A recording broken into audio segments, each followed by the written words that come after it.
Welcome to the Human Physiology lecture. Today we are going to study about neutrophil. Neutrophil is a leukocyte, WBC, white blood cell, and it is a granulocyte. और इसके बारे में मैंने अपने previous lecture में आपको बताया था. This is polymorphonuclear cells known as polymorphs और neutrophil. इसे polymorphonuclear cell भी कहते हैं, polymorph या neutrophil कहते हैं. पॉलीमॉर्फोन्यूक्लियर का मतलब क्या होता है कि एक वो सेल्स होती हैं जिसमें कोई एक पर्टिकुलर वन लोब न्यूक्लियस होता है. लेकिन पॉलीमॉर्फोन्यूक्लियर का मतलब होता है वो सेल जिसमें जो न्यूक्लियस है उसमें कई सारी लोब्स होती हैं, तो उसे हम बोलते हैं पॉलीमॉर्फोन्यूक्लियर सेल्स या पॉलीमॉर्फ. दूसरा, इसे न्यूट्रोफिल इसलिए बोलते हैं क्योंकि ये एसिडिक और बेसिक दोनों डाई से स्टेन होता है. इसका जो डायमीटर होता है वो 10 to 14 माइक्रोमीटर डायमीटर होता है. न्यूक्लियस पर्पल कलर का होता है. जो लोब्स हैं ये कैसी दिखाई देती हैं? Purple, dark purple. Multi lobed होती हैं क्योंकि अब अगर हम इसे बोलेंगे न्यूक्लियस तो ये इसके लिए सही वर्ड नहीं होगा. ऑलवेज से मल्टी लोब्ड, क्योंकि इस पर कंप्लीट एक न्यूक्लियस ना होकर उसमें न्यूक्लियस की लोब्स होती हैं. इसमें मिनिमम 2 से लेकर 6 तक लोब्स हो सकती है न्यूक्लियस की. और ये लोब्स किससे कनेक्ट रहती है? क्रोमैटिन फिलामेंट से. ये जो आप देख रहे हैं ये connection, this is chromatin filament. जब हम साइटोप्लाज्म की बात करते हैं तो इसका साइटोप्लाज्म पेल ब्लू कलर का होता है, full of fine pin point granules. Fine pin point granules का मतलब होता है बिल्कुल बारीक. बारीक मतलब सैंड लाइक, बजरी जैसा. इतने बारीक इसके ग्रैन्यूल्स होते हैं. ग्रैन्यूल्स जो है वो एसिडिक और बेसिक दोनों स्टेन लेते हैं. और किस तरीके का दिखाई देता है साइटोप्लाज्म? वॉयलेट पिंक कलर का. जब आप लेशमैन स्टेन से स्टेनिंग करते हैं, डीएलसी करेंगे जब आप, तो आप ये देखेंगे कि जो इसके साइटोप्लाज्म का कलर आता है वो वॉयलेट पिंक आता है. इसके अलावा ग्रैन्यूल्स में कुछ एंजाइम्स होते हैं. ये होते हैं glycosidases, sulfatases, phosphatases, nucleases and proteolytic enzymes. Granules enzymes lyses any substances. अब ये जो सब एंजाइम्स हैं ये इतने कैपेबल होते हैं, वो किसी भी सब्सटेंस को लाइसिस, तोड़ने या डिग्रेड करने की क्षमता रखते हैं. Granules liberate histamine. इसमें ग्रैन्यूल्स से क्या लिबरेट होता है? हिस्टामिन और पेरोक्सीडेज एंजाइम. और ये बहुत इंपॉर्टेंट होता है किसी भी बैक्टीरिया को किल करने के लिए. इसीलिए ये फर्स्ट लाइन ऑफ डिफेंस कहलाती है कि सबसे पहले कोई भी बैक्टीरियल इन्वेडन होता है, बॉडी के अंदर एंट्री होती है, तो सबसे पहले न्यूट्रोफिल जो है वो फर्स्ट लाइन पे बॉडी को डिफेंस यानी बचाने का काम करती है और उस बैक्टीरिया को किल करने का काम करती है. आगे हम इसको देखते हैं कि इसकी क्या लाइफ स्पैन है, इसका क्या काइनेटिक्स है. तो न्यूट्रोफिल बोन मैरो से जब कम्प्लीटली फॉर्म होके सर्कुलेशन में आती है तो उसके बाद ये 2 तरीके से एग्जिस्ट करती है सर्कुलेशन के अंदर. एक होता है सर्कुलेटिंग पूल और एक होता है मार्जिनल पूल. तो दोनों में ही 50-50% जो है न्यूट्रोफिल होती है प्रेजेंट. और जब ज़रूरत पड़ती है तो मार्जिनल पूल से सर्कुलेटिंग पूल में और सर्कुलेटिंग पूल से मार्जिनल पूल में ये जाकर अपने आप को प्रेजेंट करती है या एग्जिस्ट करती है या वहाँ रहती है. अब सर्कुलेटिंग पूल का क्या मतलब है कि जो रनिंग सर्कुलेशन में प्रेजेंट होती है, 8 to 10 hours remain in circulation. और ये सर्कुलेशन में 8 to 10 आवर्स रहती है. उसके बाद टिश्यूज़ में एंटर कर जाती है. Destroy during phagocytosis. फैगोसाइटोसिस के दौरान इसकी डेथ हो जाती है. और डेड न्यूट्रोफिल्स को जो है वो मैक्रोफेजेस एनगल्फ कर लेते हैं. टेकन मतलब उसको एनगल्फ कर लेते हैं, डाइजेस्ट कर देते हैं. मार्जिनल पूल्स का मतलब होता है कि जो WBCs ब्लड वेसल्स की एंडोथेलियल सेल्स के साथ में जुड़कर या उसके बिल्कुल समीप सटीक रहकर प्रेजेंट होती है. अब ये ब्लड वेसल्स कौन सी हो सकती हैं? ये तो कैपिलरीज हो सकती है, वेन्यूज़ हो सकता है, स्मॉल वेन्स हो सकता है और साइनोसाइट्स होता है. तो यहाँ पे जो ब्लड वेसल्स हैं उनके ये मार्जिन पे बिल्कुल स्टिकी रहती है, चिपकी हुई रहती है. जबकि ये वाली जो सर्कुलेटिंग पूल की जो क्या कहते हैं न्यूट्रोफिल होती है, ये न्यूट्रोफिल जो है वो रनिंग रहती है. ओके, तो आई होप यू अंडरस्टैंड कि सर्कुलेटिंग पूल और मार्जिनल पूल में क्या डिफरेंस है. अब हम पढ़ते हैं न्यूट्रोफिल्स के फंक्शंस के बारे में। So it constitute first line of defence against micro organisms. Micro organisms, bacteria, इनके अगेंस्ट में ये डिफेंस यानी बॉडी को इम्यूनिटी प्रोवाइड करने का काम करती है, बचाने का काम करती है। Viruses and other injurious agents that enter the body, तो ये इसका फर्स्ट लाइन ऑफ डिफेंस हुआ।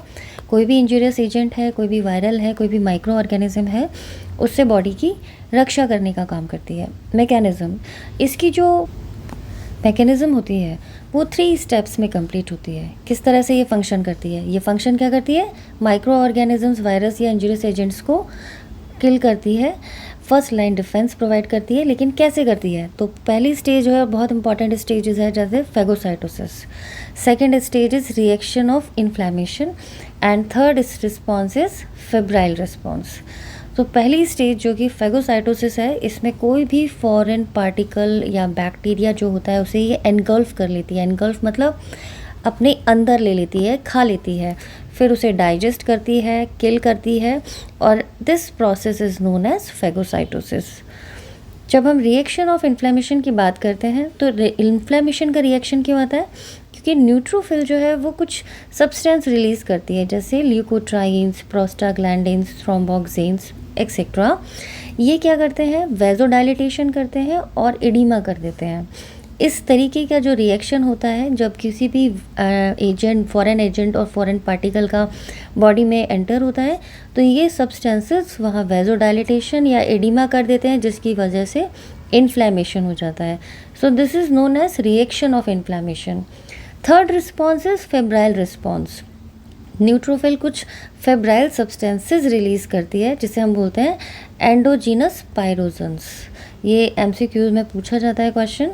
एंडोजीनस पायरोजेंस जो है वो रिस्पॉन्स करती है, उसका जो फेब्राइल रिस्पॉन्स होता है ये होता है न्यूट्रोफिल का। तो इसके पास एंडोजीनस पायरोजेंस होते हैं, जिसकी वजह से फेब्राइल रिस्पॉन्स आता है।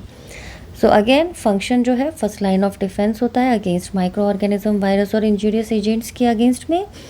तो प्रोसेस कैसे स्टार्ट होता है? फेगोसाइटोसिस के थ्रू होता है, इन्फ्लेमेशन का रिएक्शन होता है और फेब्राइल रिस्पॉन्स आता है।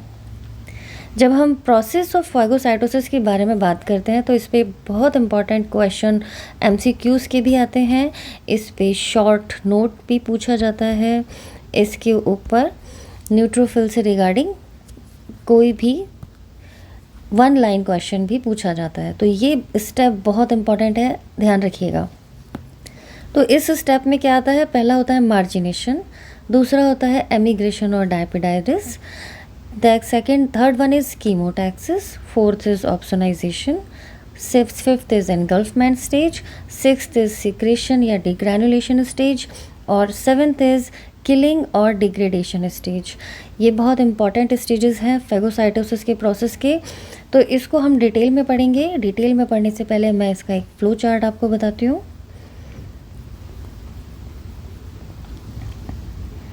जब हम मार्जिनेशन की बात करते हैं तो मार्जिनेशन का मतलब होता है जहाँ भी इंजरी हुई है या फॉरेन पार्टिकल एंटर हुआ है, तो ये जो WBCs हैं, स्पेशली न्यूट्रोफिल्स जो हैं, वो कहाँ पे, जो वेसल्स की या इंजूरियस पार्ट है जहाँ पे डिस्ट्रक्शन हुआ है, वहाँ पे इन्वेडन हुआ है बैक्टीरिया का, वहाँ मार्जिन ऑफ पूल में एंटर कर जाती हैं, वहाँ पे मार्जिन पे आके स्टिक हो जाती हैं। ठीक है। उसके बाद सेकेंड आता है डायपिडाइडिस। इसका क्या रोल है कि जो एंडोथीलियल लाइनिंग होती है, उसमें जो जंक्शंस होते हैं, छोटे पोर्स होते हैं, उसमें से एंटर होते हुए ये अंदर की तरफ पहुंच जाती है, इन्वेड कर जाती है। ठीक है। थर्ड स्टेप आता है कीमोटैक्सिस। ये कुछ ऐसे सब्सटेंसेस, केमिकल सब्सटेंसेस रिलीज़ करती है, जिसकी वजह से, किसकी वजह से होता है? जो बैक्टीरिया होता है वो कुछ कीमोटैक्सिस एजेंट्स, तो ये जो बैक्टीरिया के आसपास कुछ कीमोटैक्टिक एजेंट्स रिलीज़ होते हैं, जिसकी वजह से न्यूट्रोफिल्स जो है वो इस साइट की तरफ अट्रैक्ट होने लग जाती है, मूव ऑन करने लग जाती है। नेक्स्ट स्टेज आती है ऑप्सोनाइजेशन। ऑप्सोनाइजेशन मतलब उस बैक्टीरिया एजेंट के का टेस्टी बना देना। तो ये क्या करती है कि कुछ ऐसी सब्सटेंसेस रिलीज़ करती है जो उसको कोट कर देते हैं, और कोट करने के बाद ये उस बैक्टीरिया को एनगल्फ करने के लिए आगे प्रमोट कर पाती है, आगे उसको एनगल्फ करने का प्रोसेस स्टार्ट कर पाती है। एनगल्फ करने के लिए इसको बहुत इंपॉर्टेंट काम करना पड़ता है कि ये स्यूडोपोडिया बनाती है।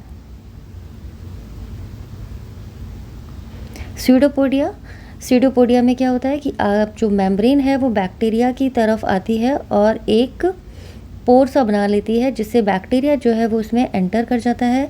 इसके बाद ये दोनों साइड के अपोजिट मेम्ब्रेन जो है वो जुड़ जाती है और बैक्टीरिया अंदर की तरफ पहुंच जाता है। इसके साथ में ये वेसिकल फॉर्म हो जाती है और अब इसे बोलते हैं फॉर्मेशन ऑफ फैगोसोम्स या फैगोलाइसोसोम्स। ठीक है, अब लाइसोसोम्स इसमें प्रेजेंट होते हैं, जिसकी वजह से ये किल करने का, डाइजेस्ट करने का काम करती है, जिस प्रोसेस को हम बोलते हैं डीग्रैन्युलेशन, और फाइनली उसको किल कर देती है। तो ये जो सारा प्रोसेस है इसको अब हम डिटेल में पढ़ेंगे। तो फर्स्ट हमारा पॉइंट आता है मार्जिनेशन। इन पे स्मॉल क्वेश्चंस भी आते हैं और एमसीक्यूज भी पूछे जाते हैं। तो मार्जिनेशन की बात करते हैं तो neutrophil attach towards a capillary endothelial.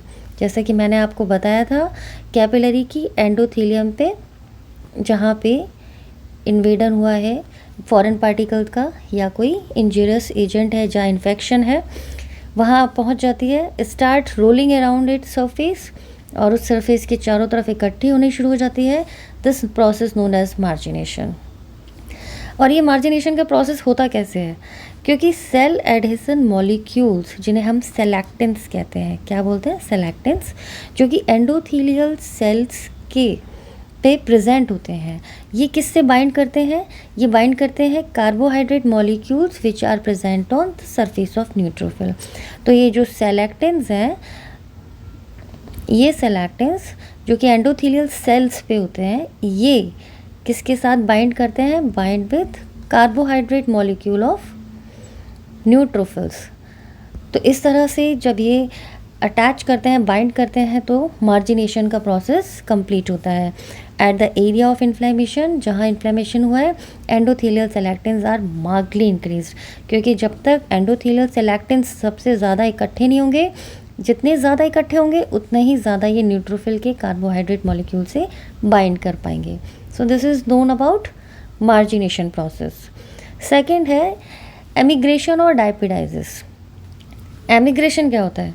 मार्जिनेटेड neutrophils are emigrated, यानी पहुंचना, in the large number from the blood to the site of injury.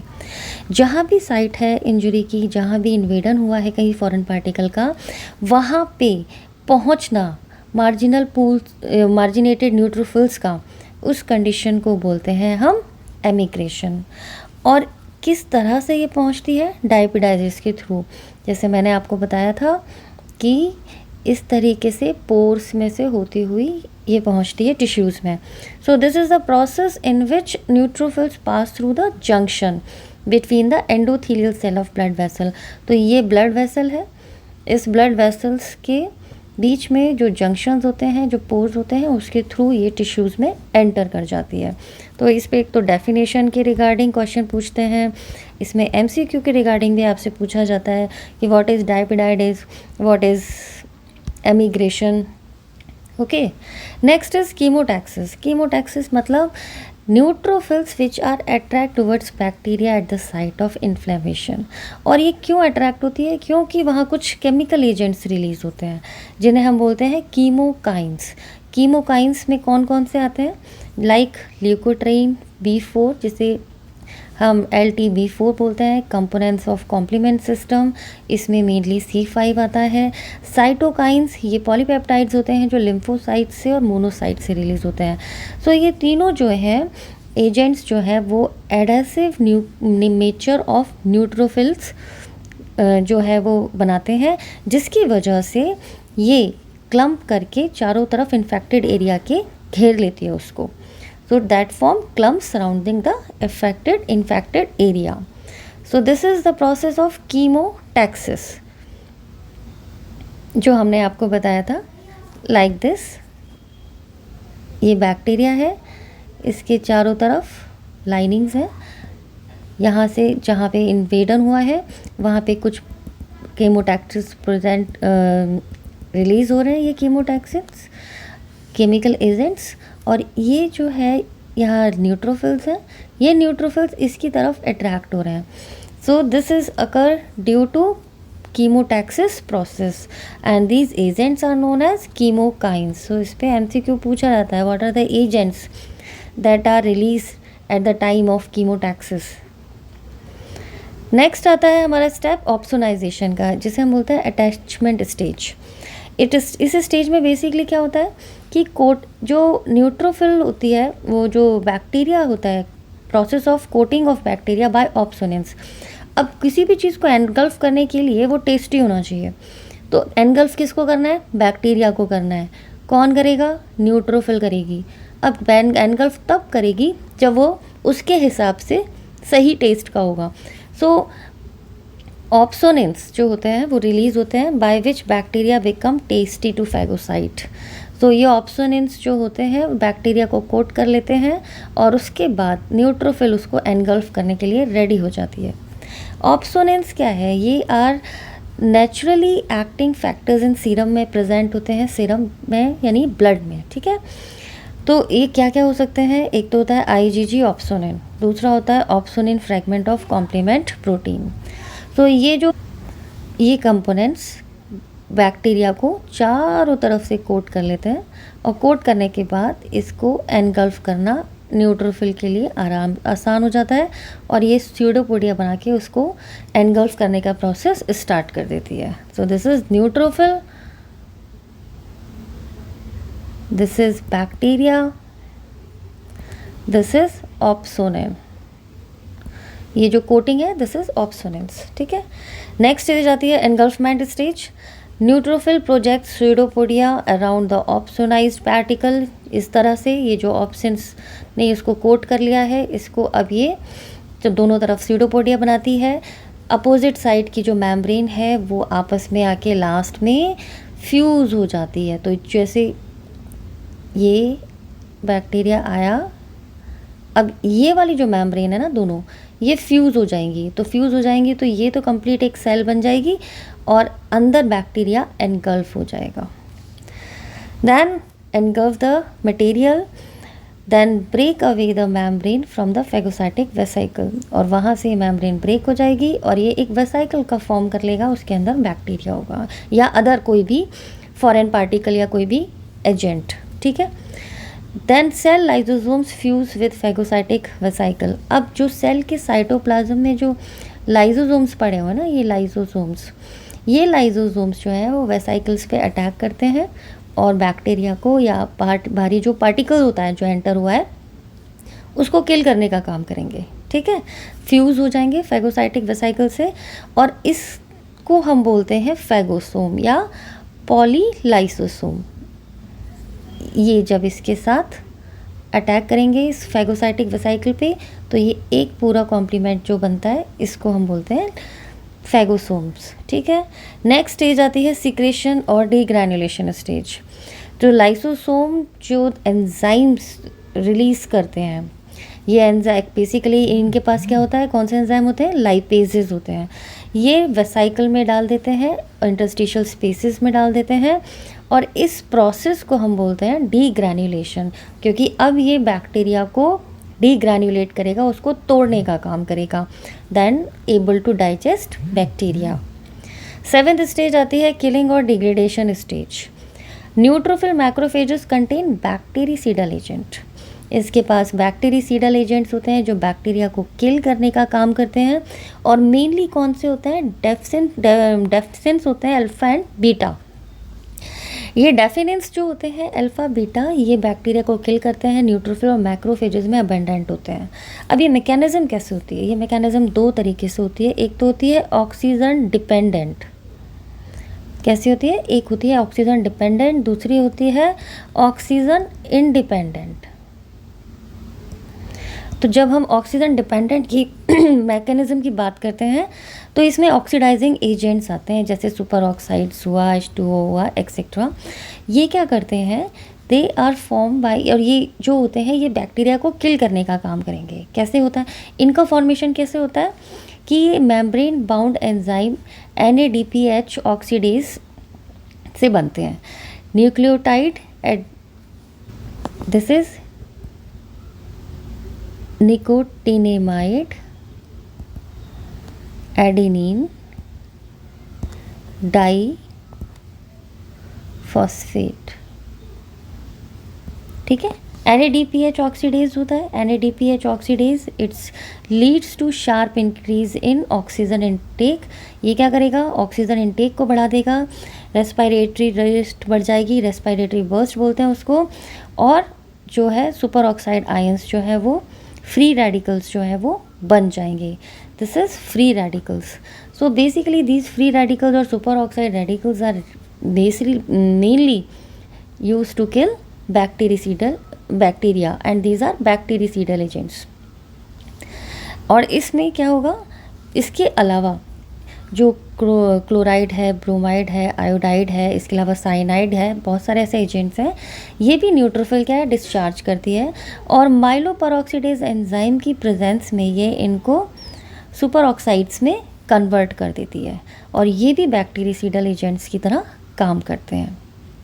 जब हम बात करते हैं ऑक्सीजन इंडिपेंडेंट बैक्टीरियल मैकेनिज्म के बारे में, ये कौन सी मैकेनिज्म थी जिसमें ऑक्सीजन डिपेंडेंसी थी, ठीक है, जिसमें NADPH ऑक्सीडेज एंजाइम की प्रेजेंस में जो है रेस्पिरेटरी बर्स्ट हुआ और सुपर ऑक्साइड या फ्री रेडिकल्स जनरेट हुए, तो उस कंडीशन में बैक्टीरियासिडल एजेंट्स बने। इसके अलावा अदर बैक्टीरियासिडल एजेंट्स भी बनते हैं जो कि क्लोराइड, ब्रोमाइड और आयोडाइड से बनते हैं। नेक्स्ट आता है ऑक्सीजन इंडिपेंडेंट। ये 3 तरीके के इसमें एंजाइम्स बैक्टीरियासिडल यूज़ होते हैं। पहला होता है लाइसोसोमल हाइड्रोलेसिस, दूसरा होता है डेप्सिन्स, थर्ड होता है कैटायनिक प्रोटीन्स। तो इन तीनों के यूज़ से भी बैक्टीरिया को किल करने का काम करते हैं neutrophils. So this is all about the stages. First is margination, second is diapedidus migration, third is chemotaxis, fourth is opsonization, fifth is engulfment stage, sixth is formation of phagosomes in which engulf stage is completed and finally vesicles are formed. Sixth, seventh is degranulation and finally eighth is the killing stage.